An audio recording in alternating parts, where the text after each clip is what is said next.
Are you a chiropractor with a struggling practice, having a hard time finding and keeping patients? Is your staff falling short of expectations? I'm Dr. Scott Sawyer, and DC Trainings has the answers that you need. So tune in now and find out how. Hello, welcome to DC Trainings. I'm Dr. Scott Sawyer. Thank you for joining us today. For those of you who are in California like I am, it is a wet and wild day out there. It's pouring rain. Some of you are in other states, so it may not be that way, but for us here in California, we are getting our quota of rain for the year, maybe all in one day almost. Anyways, hopefully everyone's safe and sound and dry out there, but let's jump right in for our weekly DC Trainings webinar. And today's topic, as we move through Module 1, is about finding A players. And I want to emphasize this to kick off our call today, because the importance of having A players is not just enough to help your practice. It is the success of your practice, hands down. And I know already I see the names of our A players CAs on the call today. So welcome to you. And obviously what you bring to the table as an A player is what makes every successful practice run smoothly and with optimum service for as many patients as possible. So as we're going through this process, it may seem a little repetitive or it may seem a little lengthy, but the end result is that you are going to find people to join your team that are extraordinary individuals that there's actually I think I'll summarize this by saying, imagine right now if your CA, and I know there's CAs on the call, I don't mind if we're all in this together, right? We're all in this to serve as many patients as we can and take great care of them. But if today your CA gave you a note and said, here's my 2 weeks notice, doctors, think about that. If you were handed a 2-week notice today from your CA, any one of your CAs, what would your initial reaction be? Would it be like, okay, I guess I'll move on? Or would it be, oh, crap, oh no, right? What would your initial gut feeling be by getting that 2-week notice? Now, where I'm going with that, obviously, is if you get a notice from an A player, you're going to probably freak out a bit and go, oh man, this is somebody that I love working with and they bring so much value to our team. Why are they leaving? What's going on? As opposed to a B player or a C player, someone that's not a huge asset for you, you might say, oh, I mean, in worst case scenario, you're saying, gosh, I was waiting for this day. I couldn't wait for this to happen. And now that it's here, I'm so glad because I'm going to go out and find somebody that's different, that is an A player. So as we're going through this hiring process, I want you to think about surrounding yourself with all A players on your team. And those are the people that if they were to give notice, you would freak out a bit, right? That tells you in your core who your A players are and how much they're contributing to your team. Now, obviously, we want to have all A players, and that's why we're going through this hiring process so meticulously to find that diamond in the rough and make sure that that person is exactly who we want to join our team and to help us all to take great care of our patients. So dig in, bear with me, go through this process, and I promise you the end result will be well worth it. Okay, so let's keep going through our process and let's do it. And as always, as we go through our topic today, please, if you have any questions, let me know. I'll be happy to open up the line. I want to make sure that you leave with no unanswered questions as we go through this material, because each step of this is so critically important to the success of your practice. So as you can see, we're on week 3 of Module 1. And what's our topic today? Initial interviews. So initial interviews is where we're looking at further narrowing that funnel, right? We talked about bringing in a whole bunch of resumes, like literally hundreds of resumes to choose from. We're funneling that down to our ultimate choice of who's going to be the best fit for our team. So today, what we're going to talk about is how to further narrow that funnel. And each of these steps along the funneling process have specific key points. Last time was the application meeting, right? That was a meeting that the key point was let's see how this person responds in a crowd, or how well they stand out in a crowd from other people, right?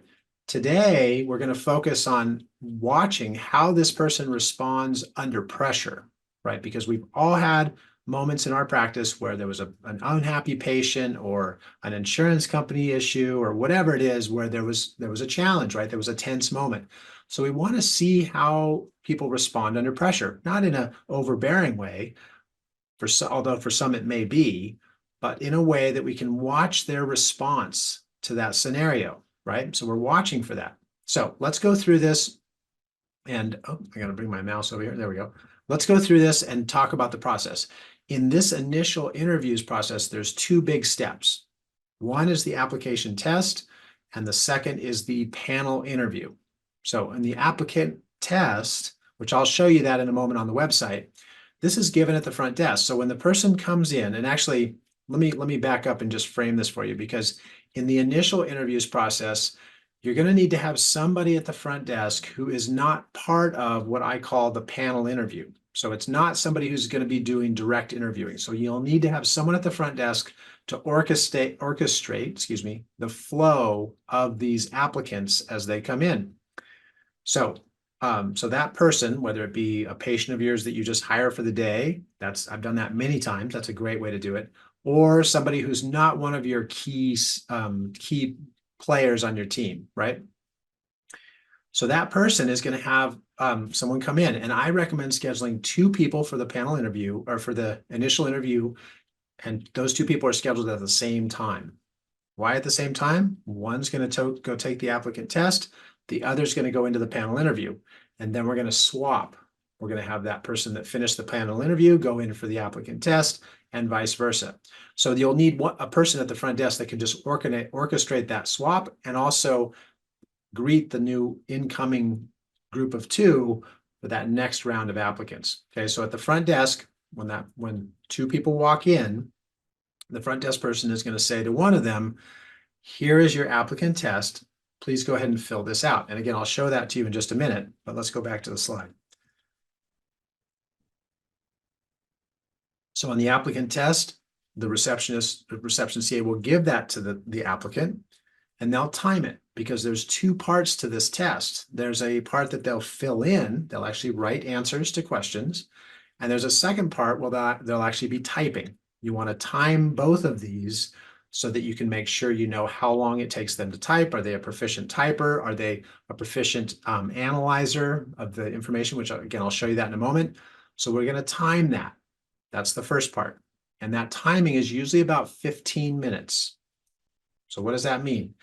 If you're really efficient with this, you can schedule 2 interviews every 15 minutes at the same time, right? Because 2 people are going to walk in.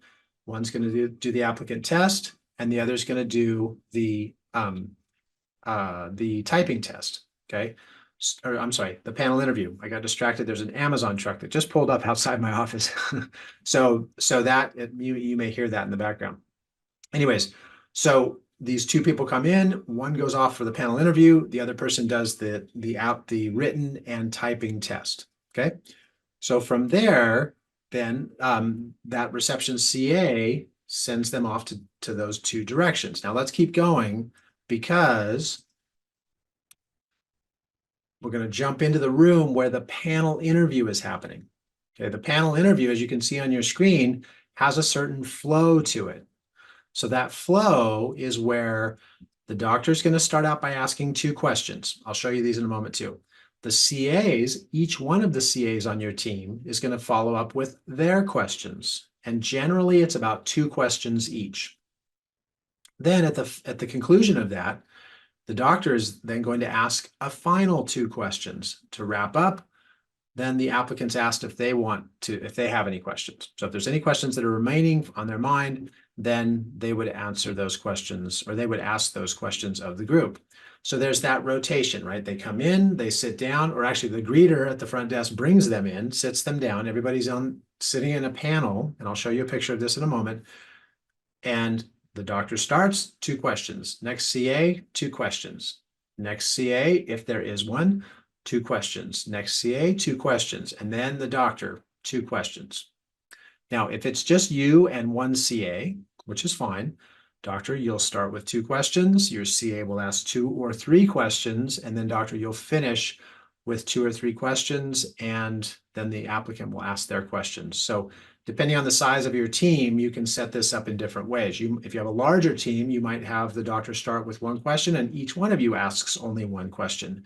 The key being, you want to keep this entire interview, and here's the kicker, under 15 minutes.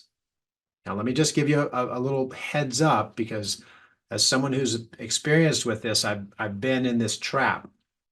You're going to have applicants that come in where you pretty quickly realize they aren't performing well under pressure, and you can't wait to wrap up the interview and move on. And that's okay, right? That's fast, it's easy, and they're on their way out. But there's a lot going on outside my office right now. We had the Amazon truck backing up, and now we have a siren going by. So I don't know if you can hear all that, but as I said, we're getting a deluge of rain right now outside. So anyways, sorry about that. But so just know that you'll have those applicants where you recognize fairly quickly they're not a good fit, and you want to wrap it up quickly and move on, and that's okay.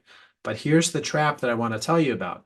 If they come in and the interview is going well, in other words, their answers to your questions are strong, they're accurate, they're professional, and you're thinking, this could be the one, right? This could be a great fit.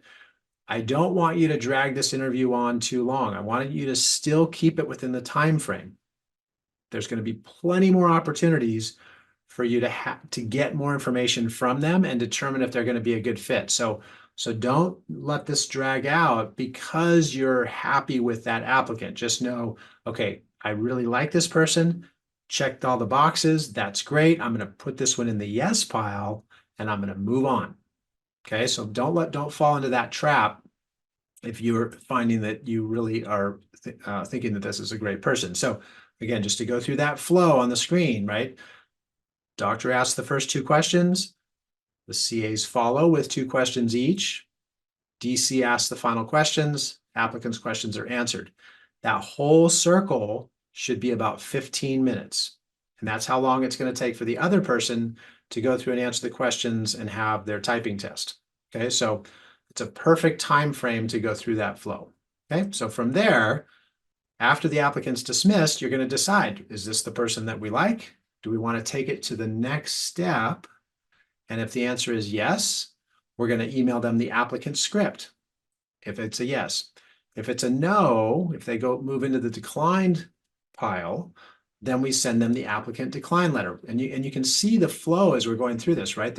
We just keep taking this huge pile of yeses, and then we separate it into a yes pile and a no pile, and we keep funneling that down from the yes pile. Now there's some more no's that move out of on this side, and we keep that yes pile funneling down until we get to our final chosen person.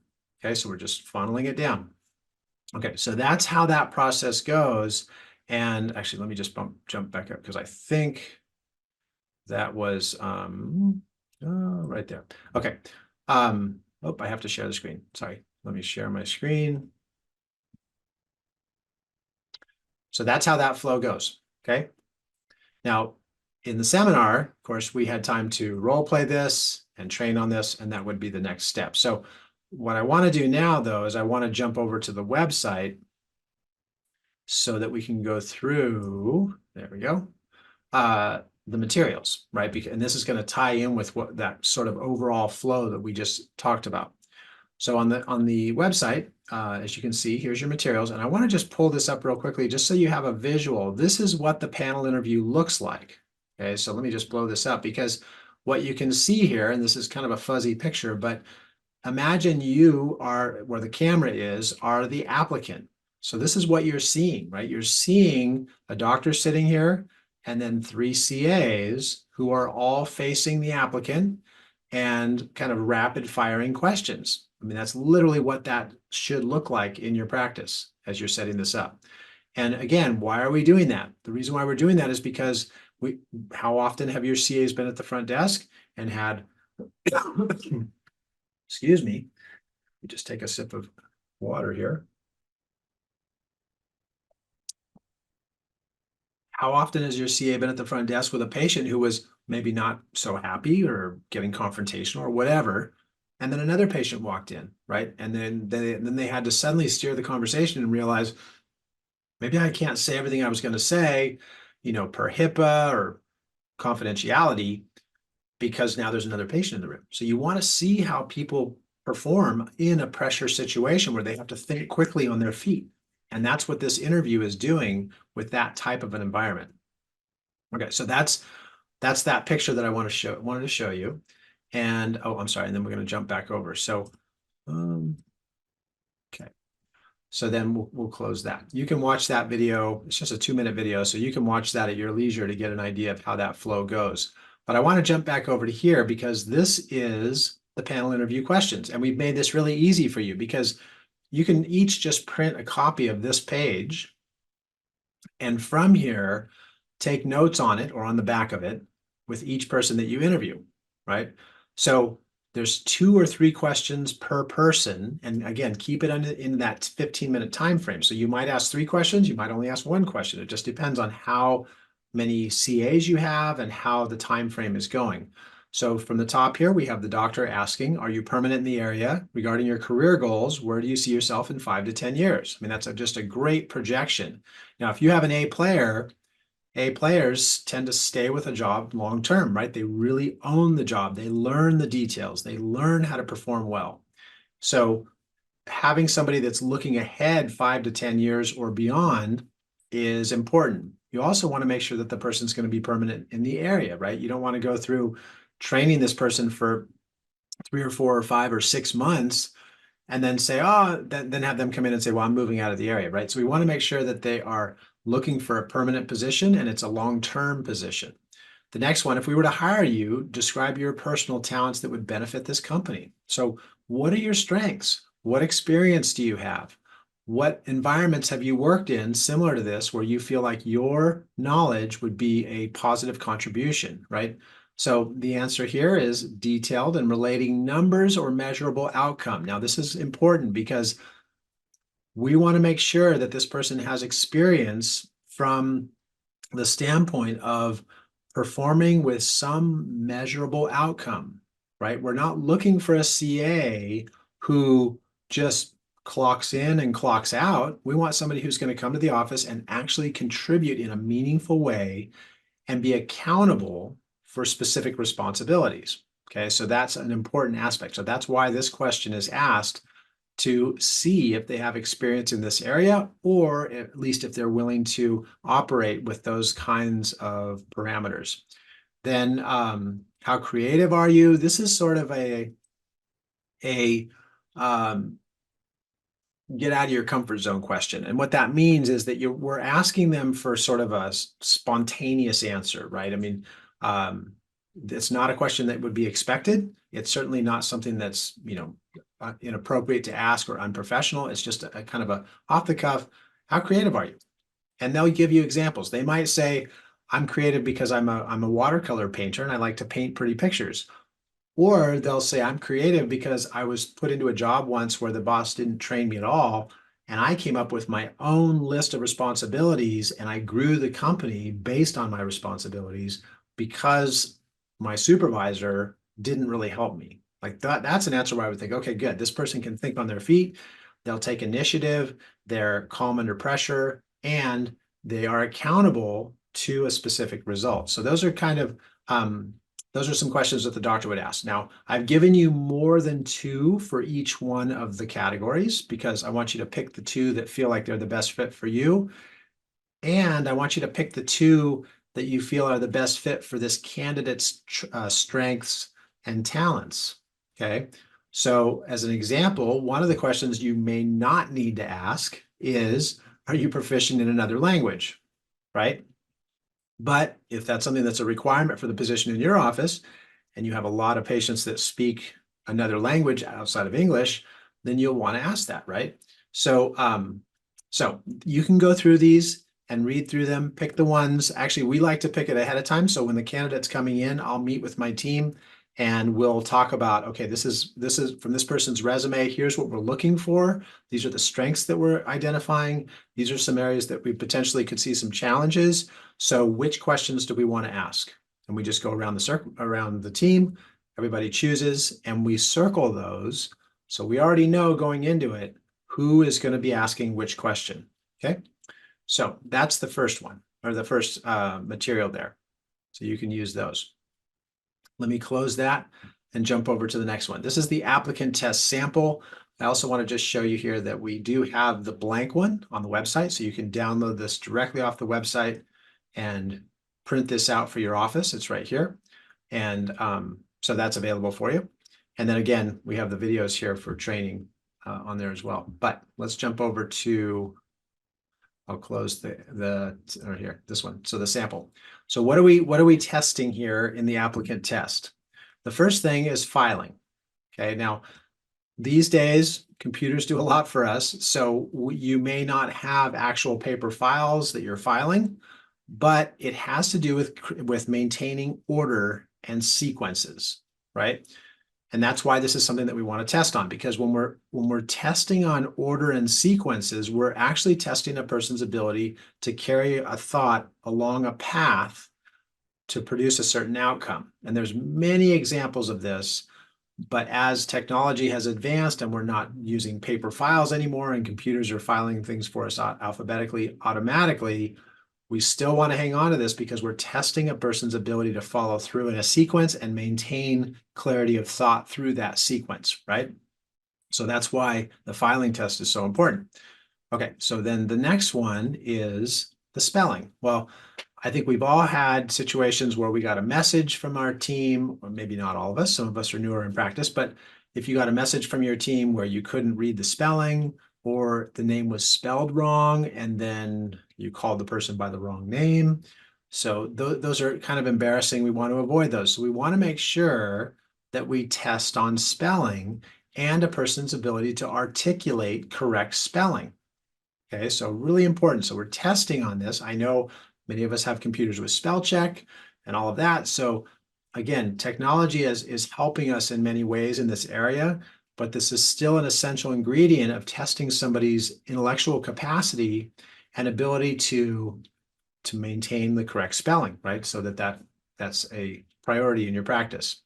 The last one is math, right? We want to make sure that this individual, or not the last one, I'm sorry, but the next one is math.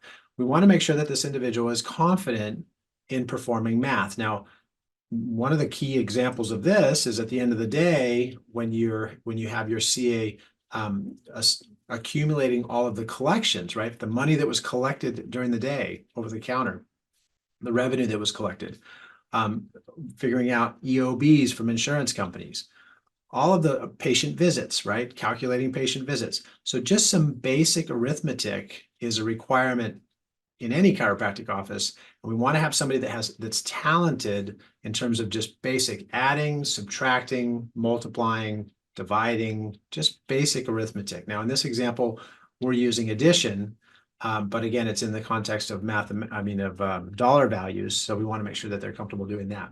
So that's important. And the last one is the prioritization. I'm sorry, the last two, but prioritization and transposition. Now, transposition again is really testing where a person's ability to identify key differences in numbers, right? So just carry a train of focus through sequences and steps is important. But let's go back to prioritization. Now this one, we do want to test on this, but there really is not a wrong answer. This one's testing more on experience. Does this person have experience in a healthcare setting that would lend itself to your practice, right? To them being an A player in your practice. So this prioritizing is just basically asking them, prioritize these from 1 to 6, tell us which is the most important and the least important, right? Now, these are the correct answers, but again, there really isn't a wrong answer. I mean, when a person comes in, generally they turn on the lights, they check the answer machine or the computers for messages, they then direct patient flow, right? Then they reschedule any missed appointments during that patient flow. The patient flow results in charges, and they're going to be billing for those rendered services. And then at the end of the day, they turn off the lights and lock the front door, right? So that's kind of a general aspect of it. but with somebody who is potentially an A player but doesn't have a lot of experience in this type of an environment, they might mix that up. They might say, well, I would direct the patient flow right after I turn on the lights, and then at the end of the day, I would check the messages. That's fine. So this is kind of just giving you an idea of what their experience is, rather than really nailing that they have to have it right. So it's a nice way to see what their experience is. On the back, the second page, then this is where they want to be.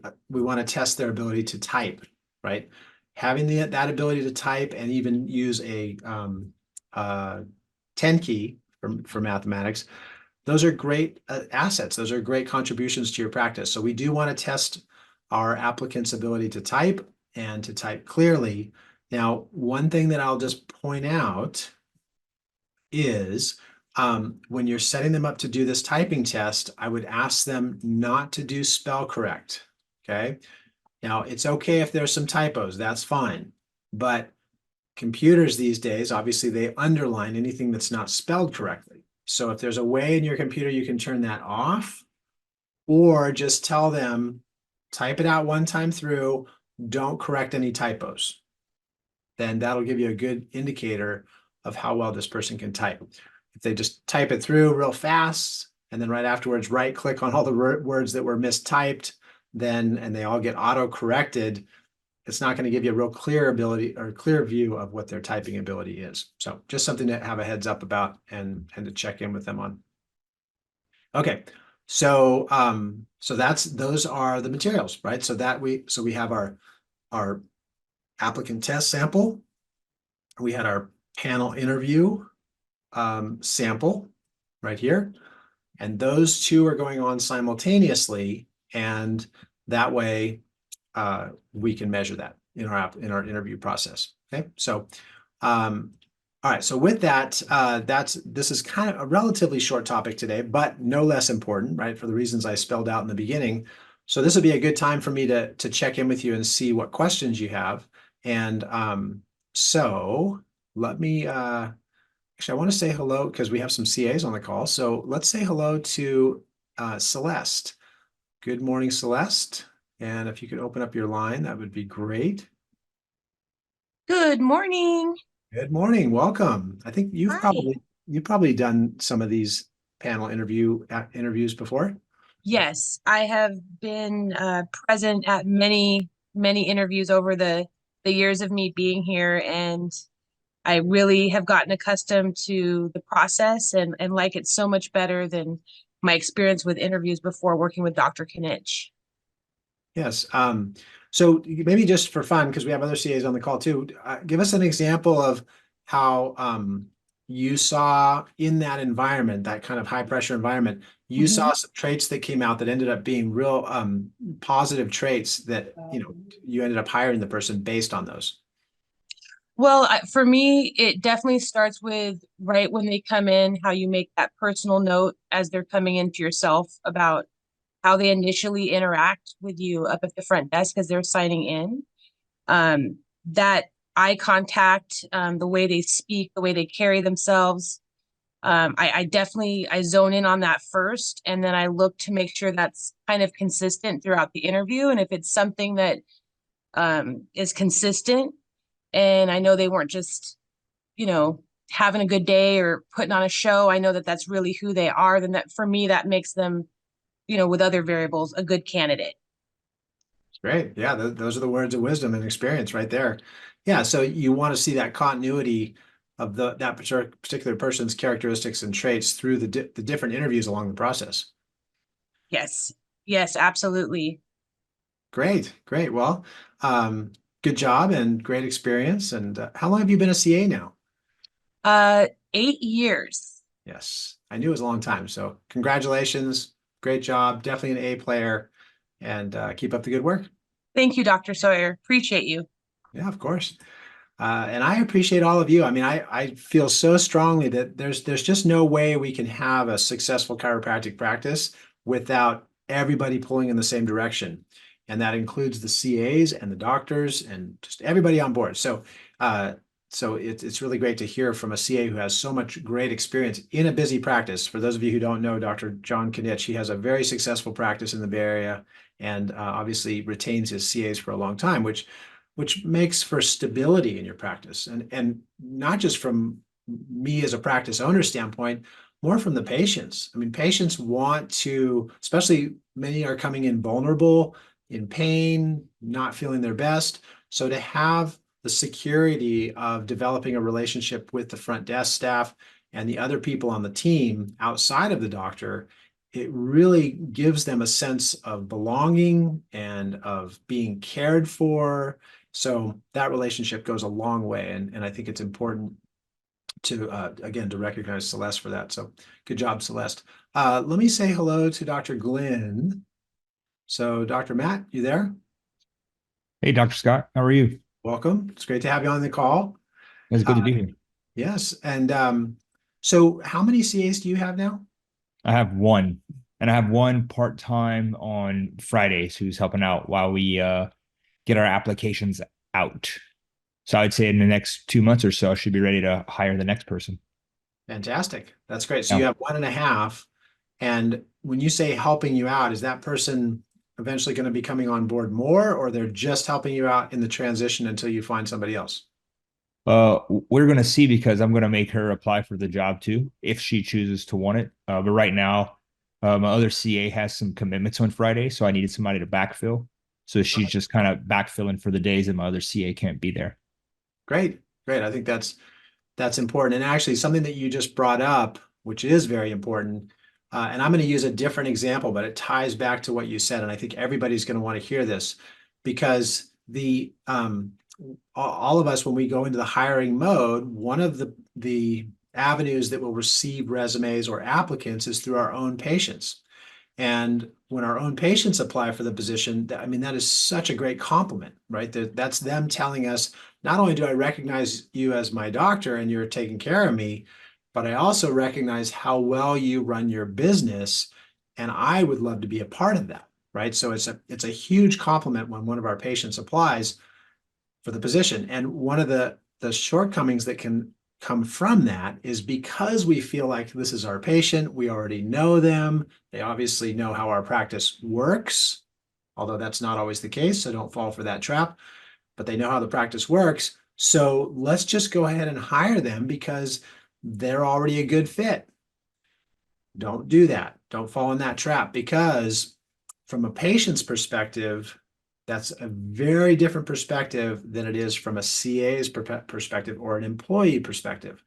So I love what Dr. Glenn just said, that it's so important that each one of your applicants, whether it's a patient or whether it's somebody that's even already working with you, right? Because if they're looking at moving into a different role, that they go through this process entirely. At the end of it, even though for them going through the process, it may take a little bit of time and you may end up choosing them. And that's great.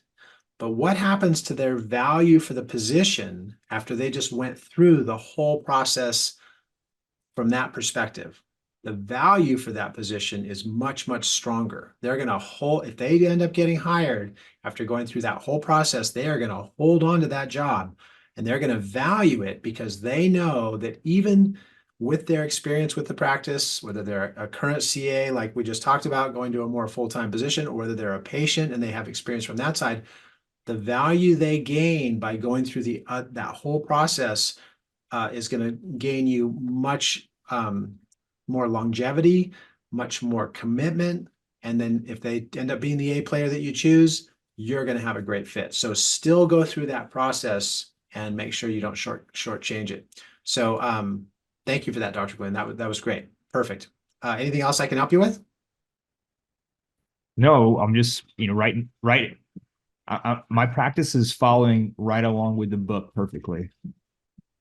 Yes, it is. I agree with that. I'm going to chime in with you there again because what I love about you is how, I mean, you remind me of when, and I've shared this with you, but when I first started in practice, you remind me of that. There's so much to take in, and you just have to put your nose to the grindstone and just follow it step by step, which you're doing.